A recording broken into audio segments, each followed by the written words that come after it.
Hello friends, welcome to Bethlehem bytes.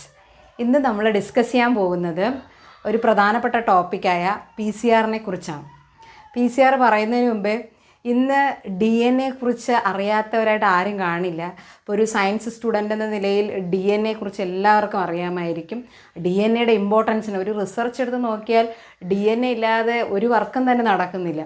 അപ്പം ഈ DNA എങ്ങനെ നമ്മൾക്ക് ലാർജ് ക്വാണ്ടിറ്റിയിൽ പ്രൊഡ്യൂസ് ചെയ്യാം, അതിനെക്കുറിച്ചാണ് നമ്മളിന്ന് ഡിസ്കസ് ചെയ്യാൻ പോകുന്നത്. അപ്പം എങ്ങനെ how to amplify the DNA അതിനുവേണ്ടി ഉപയോഗിക്കുന്ന ഒരു ഇൻസ്ട്രുമെൻ്റാണ് PCR. അപ്പോൾ നമുക്ക് ഇന്നത്തെ വീഡിയോയിൽ PCR എന്താണ്, അതിൻ്റെ വർക്കിംഗ് മെക്കാനിസം എന്താണെന്നുള്ളത് ഒരു ബ്രീഫ് ഐഡിയയിൽ പറഞ്ഞു തരാനാണ് ഞാൻ ഉദ്ദേശിക്കുന്നത്.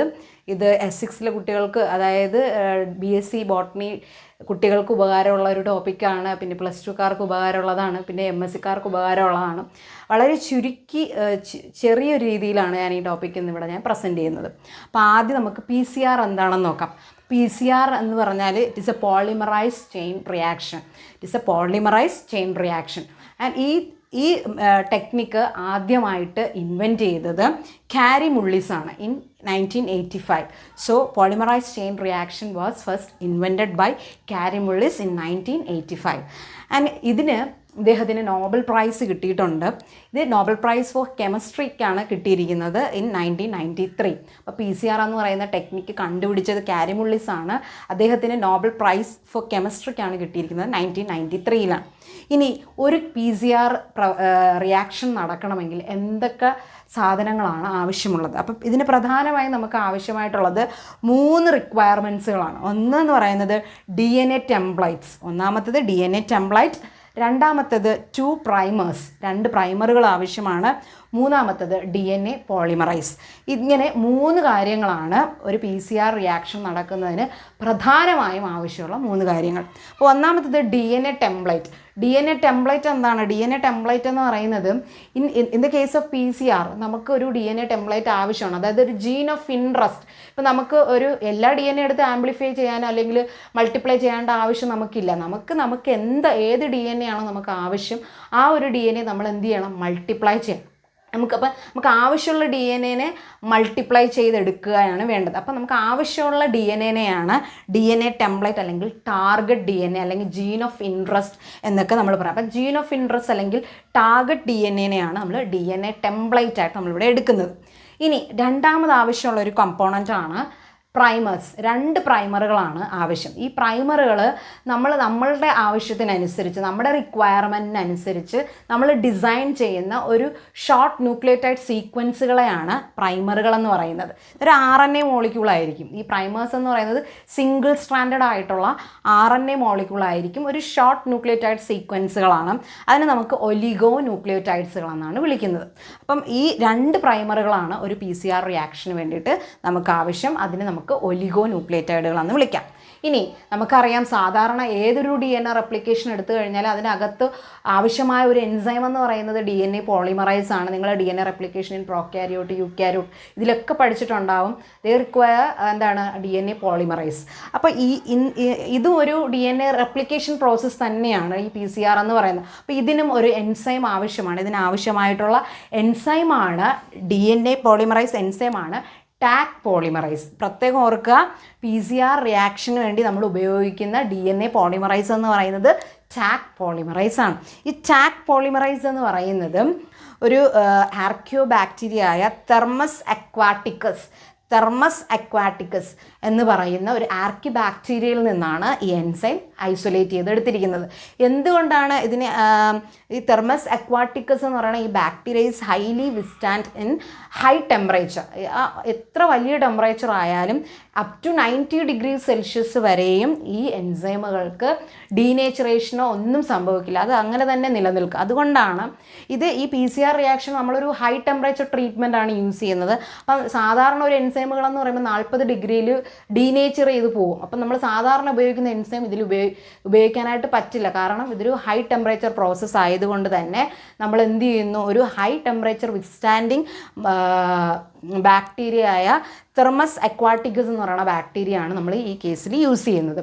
അപ്പോൾ ഇതിന് ഈ തെർമസിൻ്റെ ടിയും അക്വാട്ടിക്കസിൻ്റെ AQവും കൂടെ ചേർത്താണ് ഈ പോളിമറൈസിന് ടാക് പോളിമറൈസ് എന്ന് പറയുന്ന പേര് വന്നിരിക്കുന്നത്. ഇനി നമുക്ക് ഈ PCR-ൻ്റെ വർക്കിംഗ് മെക്കാനിസം എന്താണെന്ന് നോക്കാം. അപ്പം എങ്ങനെയാണ് ഈ PCR വർക്ക് ചെയ്യുന്നത്? അപ്പം നമുക്ക് ബേസിക് റിക്വയർമെൻറ്റ് എന്തൊക്കെയാണെന്ന് നമുക്കറിയാം. ഒരു DNA template, two primers are required and DNA polymerase like Taq polymerase is required. ഇത് ഇത്ര നമുക്ക് ആവശ്യമുണ്ടെന്ന് നമുക്കറിയാം. ഇനി എങ്ങനെയാണ് ഈ PCR വർക്ക് ചെയ്യുന്നതെന്നുള്ളതാണ് ബേസിക് പ്രിൻസിപ്പിളിൽ വരുന്നത്. അതിൽ ആദ്യത്തെ സ്റ്റെപ്പാണ്, അതിൽ പ്രധാനമായ ഒരു 4 സ്റ്റെപ്പുകളിലൂടെയാണ് ഇത് നടക്കുന്നത്. ഒന്നാമത്തെ denaturation, primer annealing, extension and amplification. അപ്പോൾ ആദ്യത്തെ സ്റ്റെപ്പ് എന്താണ്? ഡീനേച്ചറേഷൻ. നമുക്കറിയാം ഒരു DNA എടുക്കുമ്പോൾ അതിൻ്റെ 2 സ്ട്രാൻഡുകളാണുള്ളത്. ആൻഡ് ഈ 2 സ്ട്രാൻഡുകളെയും തമ്മിൽ കണക്ട് ചെയ്യുന്നത്, നൈട്രജൻ ബേസസ് തമ്മിൽ കണക്ട് ചെയ്യുന്നത് ഹൈഡ്രജൻ ബോണ്ടുകൾ കൊണ്ടാണ്, അല്ലേ? ഒരു adenine is pairs with thymine with 2 double bond, guanine is pairs with cytosine with triple bond, with hydrogen ബോൺസുകൾ ഉപയോഗിച്ചാണ്. അപ്പോൾ നമ്മുടെ ആദ്യത്തെ PCR ആദ്യം ചെയ്യേണ്ടത് ബ്രേക്ക് ദ ഹൈഡ്രജൻ ബോൺസ്. അപ്പോൾ ഹൈഡ്രജൻ ബോൺസുകളെ എങ്ങനെ ബ്രേക്ക് ചെയ്യും? With high temperature. ഇവിടെ നമ്മൾ ഉപയോഗിക്കുന്ന ടെമ്പറേച്ചർ എന്ന് പറയുന്നത് 94 ഡിഗ്രി ടു 96 ഡിഗ്രി സെൽഷ്യസ്. ഇതിനിടയിലുള്ള ഒരു ടെമ്പറേച്ചറാണ്. മോസ്റ്റ് ഓഫ് ദ കേസിൽ നമ്മൾ 94 ഡിഗ്രി സെൽഷ്യസിലാണ് ടെമ്പറേച്ചർ പ്രൊവൈഡ് ചെയ്യുന്നത്. അപ്പം അത്തരത്തിലൊരു ടെമ്പറേച്ചർ നമ്മൾ ആദ്യം പ്രൊവൈഡ് ചെയ്യുന്നു. അതാണ് ഡീനേച്ചറേഷൻ എന്ന് പറയുന്നത്. അപ്പം അങ്ങനെ ഒരു ടെമ്പറേച്ചർ കൊടുക്കുമ്പം it break the hydrogen bond. അപ്പോൾ ഹൈഡ്രജൻ ബോണ്ടുകൾ ബ്രേക്ക് ആവുന്നു. അടുത്ത സ്റ്റെപ്പാണ് പ്രൈമർ അനീലിംഗ്. പ്രൈമർ അനീലിംഗ് എന്ന് പറയുമ്പോൾ നമ്മൾ ആദ്യം പറഞ്ഞു 2 DNA സ്ട്രാൻഡ് സെപ്പറേറ്റ് ആയി. ആൻഡ് സെപ്പറേറ്റ് ആയ സ്ട്രാൻഡുകൾ സെപ്പറേറ്റ് ആയിട്ടിരിക്കുകയാണ്, സിംഗിൾ സ്ട്രാൻഡ് DNA ആയിട്ടിരിക്കുകയാണ്. അന്നേരത്ത് നമ്മൾ എന്ത് ചെയ്യും? DNA ഇങ്ങനെ സെപ്പറേറ്റ് ആയി ഉടനെ തന്നെ റീജോയിൻ ചെയ്യാനുള്ള സാധ്യതയുണ്ട്.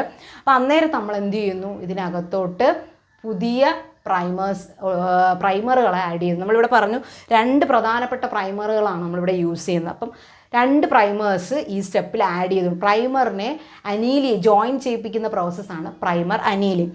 അപ്പോൾ at the end 3' end of one template strand, another 3' end of another DNA സ്ട്രാൻഡിൽ നമ്മൾ പ്രൈമേഴ്സിനെ ആഡ് ചെയ്ത് കൊടുക്കുന്നു. ഇവിടെ ശ്രദ്ധിക്കേണ്ട ഒരു പോയിന്റ്, ഇവിടെ ഉപയോഗിക്കുന്ന ടെമ്പറേച്ചർ 40 to 60 ഡിഗ്രി സെൽഷ്യസ് ടെമ്പറേച്ചറാണ് നമ്മൾ യൂസ് ചെയ്യുന്നത്. അപ്പോൾ ഈ ഒരു ടെമ്പറേച്ചറിലാണ് ഈ പ്രൈമർ അനീലിംഗ് നടക്കുന്നത്. അപ്പം ഈ with the help of this primer DNA synthesis നടക്കുന്നു. അപ്പോൾ ഇതാണ് പ്രൈമർ അനീലിംഗിൽ നടക്കുന്നത്.